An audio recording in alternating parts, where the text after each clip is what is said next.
السلام علیکم ورحمۃ اللہ وبرکاتہ۔ سامعین، ناظرین،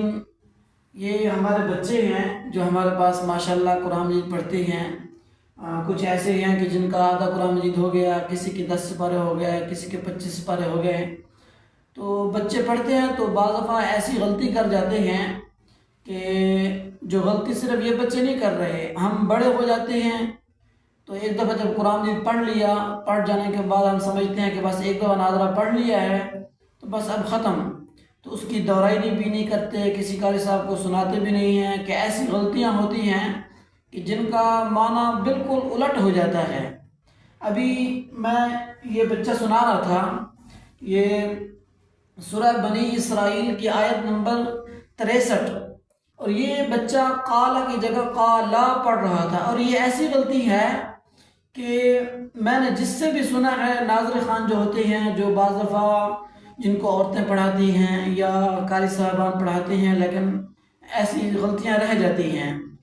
تو لفظ قال کی جگہ اب یہ ہے کہ اس کا معنی تو یہ بنتا ہے کہ قال اذهب فمن تبعك، کہ اللہ رب العزت نے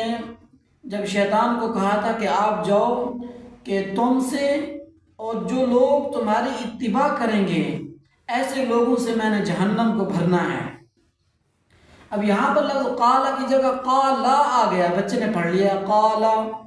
تو قالا کا مطلب پھر یہ بن جائے گا کہ دو اللہ رب العزت ہیں، یعنی ہم دو اللہ رب العزت کا اقرار کر رہے ہیں۔ حالانکہ اللہ رب العزت تو ایک ہیں، ہم تو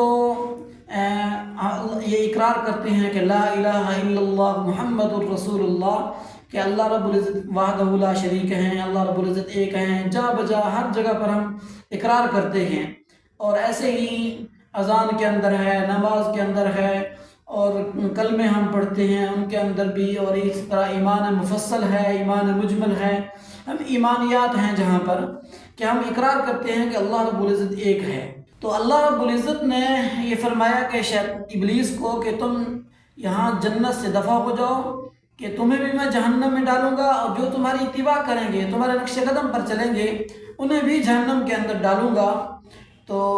یہاں پر ہم اللہ رب العزت کا ایک اللہ رب العزت کا حکم سنانے کی بجائے دو اللہ رب العزت کا اقرار کر رہے ہیں،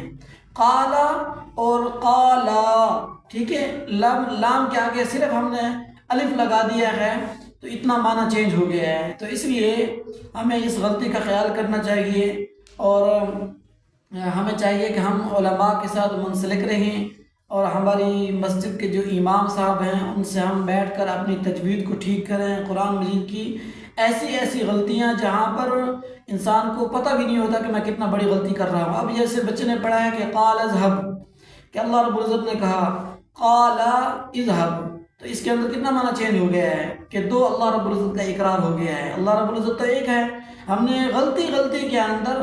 اللہ رب العزت کی ذات کے ساتھ شریک ٹھہرا دیا ہے۔ تو اس لیے اللہ رب العزت سے دعا ہے کہ اللہ رب العزت ہم سب کو شرک سے محفوظ فرمائے، اور ان تمام بچوں کو اور ہر ایک کے بچوں کو اللہ رب العزت کامیاب فرمائے، سننے والوں کو اللہ رب العزت عمل کرنے کی توفیق عطا فرمائے۔ السلام علیکم ورحمۃ اللہ وبرکاتہ۔